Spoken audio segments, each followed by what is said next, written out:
আগামী ফেব্রুয়ারিতে জাতীয় নির্বাচন নামে প্রহসন হবে, এমন মন্তব্য করেছেন জাতীয় পার্টির চেয়ারম্যান জি.এম. কাদের। তিনি বলেন, ওই নির্বাচনে সরকারি দলের সঙ্গে আধা সরকারি দলের প্রতিদ্বন্দ্বিতা হবে। শনিবার জাতীয় মহিলা পার্টির সঙ্গে মতবিনিময় সভায় তিনি মন্তব্য করেন। বিস্তারিত ইমতিয়াজ সনির প্রতিবেদনে। জাতীয় মহিলা পার্টির নেতাকর্মীদের সাথে মতবিনিময় সভায় উঠে আসে দেশের বর্তমান রাজনৈতিক পটভূমি ও জাতীয় পার্টির ভবিষ্যৎ পরিকল্পনার নানা দিক।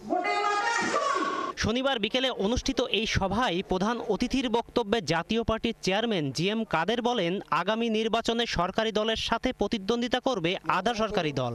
এটা সঠিক অর্থে ঠিক নির্বাচন হচ্ছে বলে আমরা মনে করছি না। এটা নির্বাচনের নামে কিছুটা প্রহসন হচ্ছে বলেই আমার বিশ্বাস। এখনো মোটামুটি সরকারি দল, আধা সরকারি দল, এই দুটোর মধ্যে নির্বাচন হচ্ছে। জামাত ইসলাম এবং তার সঙ্গে আর কিছু দল, এগুলো মোটামুটি সরকারি, একেবারে সরকারি দল হিসেবে ওনারা যেটা যেখানে করতে চাচ্ছেন সেটা করতে পারছেন এবং সেইভাবেই সরকারি দল হিসেবে এনারা ফাংশন করছেন। আধা সরকারি দল হলো বিএনপি, আধা সরকারি দল।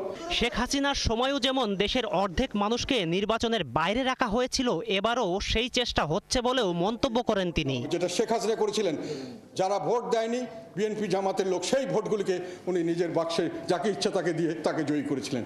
সেই একই ক্যারিকেচারের মধ্যে আমরা আবার যাচ্ছি। তিনি আরো বলেন, জাতীয় পার্টি একটি নিরপেক্ষ সরকারের অধীনে নির্বাচনের পক্ষে, যেখানে সব দল অংশগ্রহণ করতে পারবে। অন্তর্বর্তী সরকারকে ফ্যাসিস্ট আখ্যায়িত করে তিনি অভিযোগ করেন, এখন যাকে তাকে জামিন না দিয়ে জেলে পাঠানো হচ্ছে। যে আমরা চাই নিরপেক্ষ সরকারের অধীনে একটি নির্বাচন হোক।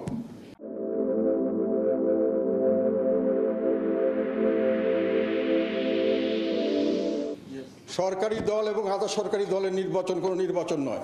সেই নিরপেক্ষ দলের অধীনে যে কোনো দল নির্বাচন করতে চাইবে তাকে নির্বাচন করতে দেওয়া উচিত। ৭১ মঞ্চ করেছেন, ওদেরকে এখানে ঘিরা দিয়ে হৈ হৈ করে বাঁচিয়ে নিয়ে গিয়ে জেলে দিয়ে দিয়েছেন। আর যারা হৈ হৈ করেছে তাদের কিছু বলা হয়নি। মেসেজ কি? আর কেউ ৭১-এর নাম বলবেন না, আর কেউ ওইসব কথা বলবেন না। ওগুলো ছিল ভুল, ওগুলো সংগ্রাম ছিল ভুল, আন্দোলন ছিল ভুল এবং এত কিছু না। এটা হলো সব ষড়যন্ত্র পাশের দেশের এবং যারা করেছে সব বেঈমান। দেশে সাম্প্রদায়িক শক্তি মাথাচাড়া দিয়ে উঠছে বলেও জানান তিনি।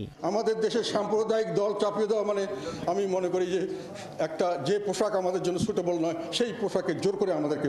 ইমতিয়াজ সনি, ৭১, ঢাকা।